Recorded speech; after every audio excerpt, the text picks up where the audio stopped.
Ia, lewa, tau atu leo tu mai le. Sui Vaimauga na malua, ia, loa vanoa ne. Ia, paftai, lo fionga, o le fonga le mauta, sai foi mo le avanoa. Ia, ai mua no piyama, le viinga mo le whaumanu, le paftai le atua. Ia, e peo na alausu ai foi, ia, lausunga le awa soswani. Ia, polo fionga foi le fufonga le tato mauta, whamalo paftai. Ia, fia whaunga foi nei avanoa, whatalo whatuai le nai tu le malu le fio tamaitai Palemene sui Palemene ma le nofo minister o kapeneta minister lango ia fio voilo fionga le fonga mauta le sui fonga fetalai ia liu mai nei tu o le malu ia fio le fionga le taitai sui taitai ia ai meise le nei tu o le sui fono o mauta Pamalo whaftai. E whatalo whatufo e lau sunga le autostusi. Le sui whai lau tusi e meise le ofisa le fono. Ia tai nane le a whio whaururunga. Ia ofisa o pūlenga.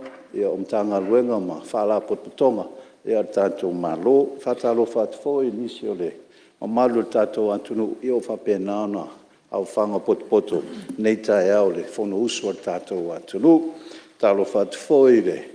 Whafonga mai, tātou atunu, e so se tafa le nei laro langia, e mei se tono tātou atunu, e tai nane le tapua inga mamalu, o le tu malo peli, ia o Vaimauga lua. Malo lava le soifua maua, soifua lau le lei, ia le alofa maleanga le lei o le atua.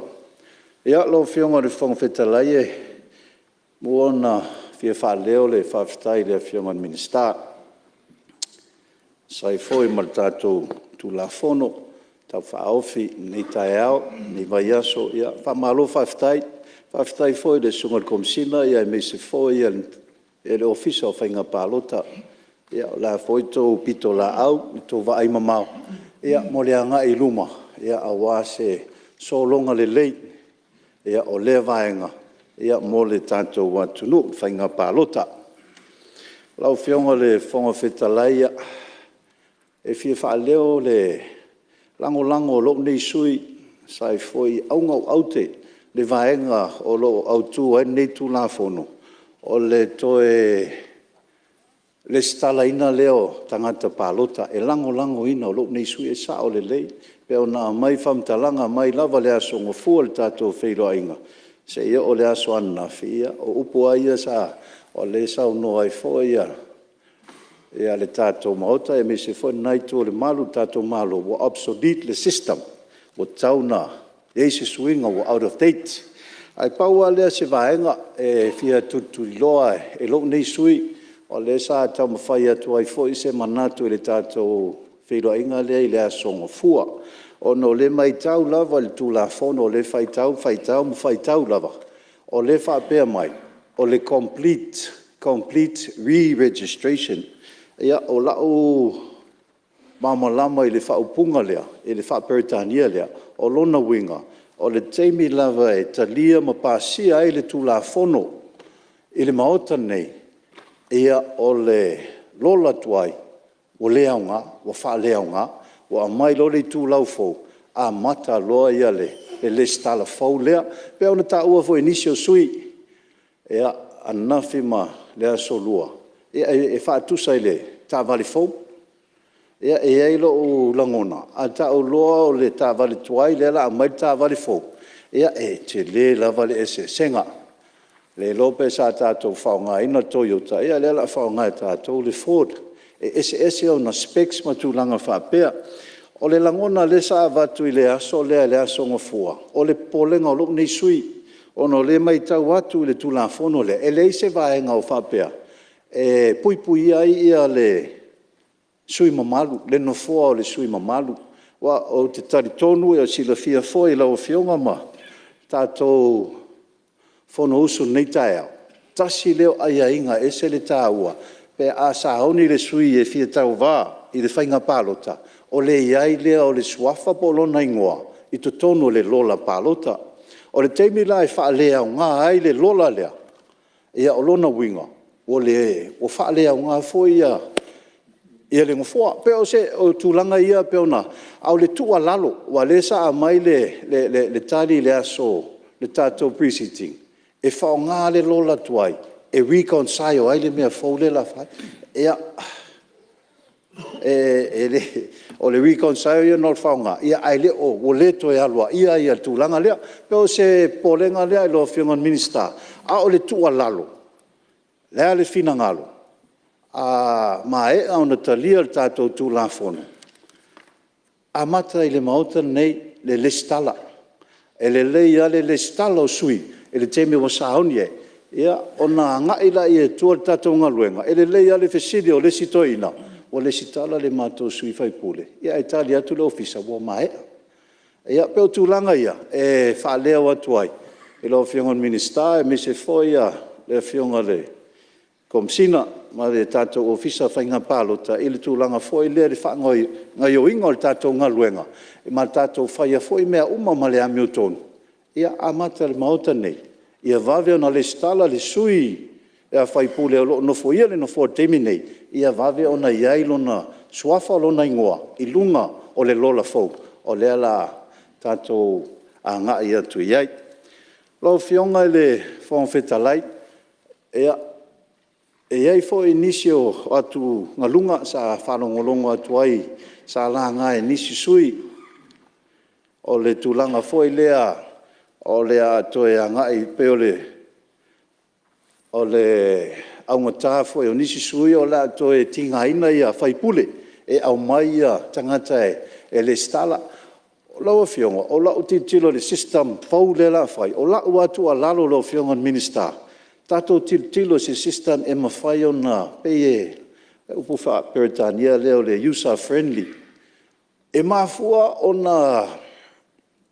na anga e mai a whaipule e fesoso ani le mamalu o le tūmalo o na tūlanga fo ia o le mātou tūmalo e lanta mai te leo nisio o le mātou e tūmalo e anga e mai a le ofisa whainga pālota e whai e o lato le stala ai e o mai mau lato wha maunga pepa whanau se aiti o lo mo mia e wha mau ni ai o lato lea le stala ai o mai i le ofisa o na fesili la i le ofisa alu e toi au mai se tusi o le whaiwhi au e wha mau nia o oile te nofo i pe au mai le pule nu se tusi o pule nu o oi o le tangata o le awhio anga lea e whātu ama whai lea o na whaatino ia ai pe o atu ngalunga ia o na watu la ia tangata o mai mamau i Mulinu'u nei ia o na watu lola ia nofo o le toi fio mai wa e watu foi sa ile le pule nu ia e tele foi ia fea wa inga matulanga whapea ia a umai fo wa lata palota ia ona toi vala au atu la ia fai pule wha mole e fia mau le sosoani pe o tūlanga ia e le whao ngā o le tātou system ina ia mawhai ona whaingo fia mo tātou tangata o le mea leo te mori mawina i te mi uma e o mai tangata e listala ia ai toi whaafoi le tātou ofisa ona whapea e a mai se tusi e wha maunia o oe tangata lea e a ele sau tangata malana tusfalau sau malana oe ia malana pep whanau ia pe o vaenga ia ia le mai o le tātou system i tūlanga i tauna iai e o foi le so o leo te nofo mau whaitau tūlafono mo tau titilo po iai se pepa o whapipi i mai iai le tātou tūlafono le tau whaofi po o iai se kopi o se le template le la whaonga le tātou online registration o te fia iloa po waia ia fesili le la iai o ke riva ai au ia au te fia iloa ia o swafa o le winga lo whamtalanga, taipe o mea le tam whai atu ai. A le stala mai whafo, o wai e whamaunia le mea o loo a lala ai ia, o al tula whono le ia, e te pālota i le mea o loo e reside ai, o loo e nofo iai, e loo e nofo ai teimi nei, pe o tūlanga ia i le tātou online system. Wa leo te whaalongo fo inisi o saunoanga ia o mai atu le asoana nafi. Ia ai a mai le tali mai le naitu e le mawhai ona tutono le system se ilonga wa fio mai nei le sui lea whai biometrics pauala upu naita o na o biometrics na o le leata ia ma le thumbprint a o se wha mao nia o ia e sau mai le nuu lea o O tūlanga ia, o te reiloa la pe mana o mia, o le polenga foi tātou whahenga lea le online. Iei ni mea mana o mia, pe o le pepa lea, o le matai, ma nisi tūlanga. O le sa tā ua voi nisi o sui, tūlanga lea e ono crash ia le tātou system pe o le tele o le virus, leo tātou te māmalama lea. Scan mai ka documents ia, o te leiloa I lok masini le whaonga, po iei se virus, a le la sen tātou I tātou ofisa, o le mānaia ia le saunoanga le sui a le ofisa, I le asonga fua, le sunga le whaururu ai le vahenga le IT whapea mai, o le vai teimi o le COVID, le sa whai e lockdown, o le sa matua I tau mawhai e tātou ofisa, sa iri se awala, e mawhai ana le stala mai tangata mai tua, ona le sa whai tātou lockdown, o le tua lalo, ba ai le tātou system. Ne o mai le whainga pālota, ai lockdown le tātou system. Peo tūlanga ia e avatu ai se tua lalo, e iai foi lau tai tonunga, o le tatala I tua o le tātou online registration lewa iai, e le general public ia Mulinu'u Faafoi. O le polenga na, o iai o ni virus e ono afia, e le tātou system. Ia matūlanga foi ia po le ase awala o la matai tuai. Ia ai meise. E iai le taitonunga, e le taungo fie le maintenance cost o le tātou system lea, ia awa nei tupu e se wha le tonu pe a tātou tā pena atu, ia awa le whainga pālota I le luongo. Ia, lo fionga e fia whai o se whamtalanga, I le vaenga lea le online registration, I le polenga lea iai, pe ona tam whai atu.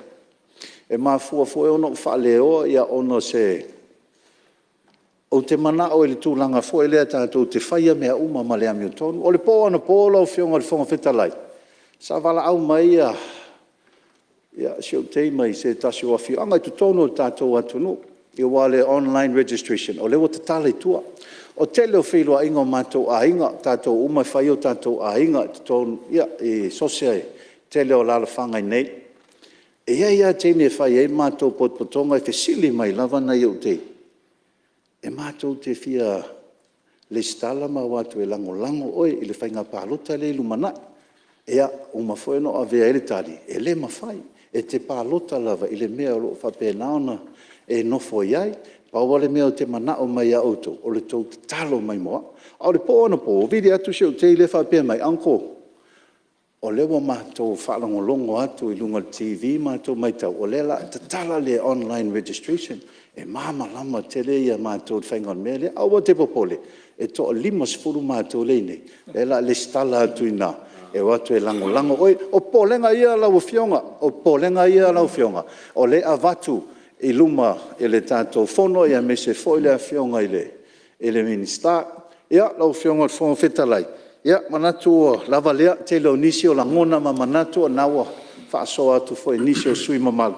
Ia so ia wa. Tua na. Ia ngā leile tua. I lau fionga le fonga le mauta. Moa pelo malosi a wale tautai ina o tātou fono usu, anga le lei foi nai tu, tamai tai Palemene, no fo a minister ka peneta, ia awa fo ia tau fai unga fai, ia awa ia le manuia o tātou atu. No, anga lei foi nei tu le malu, e le mātou tau au e tu atu, ia awa le tātou sa e whawhatasi, se manuia mo le tātou atu. No, anga leile tu nei aso, whawhatai. Ua whamalo, whawhatai, sao noa. Tanoa fo le sui mamalo mai Vaimauga no lua ia maloa mo le to fafaali ia me se fo lo finangalo ia wa lava le tato tu la fon to faofi ia maloa mo lo sao to tono fo o lewa pa mau fo el minister malo ia ni se fo fautuanga mo tato tu la fon to faofi ia maloa fa fitai ia lewa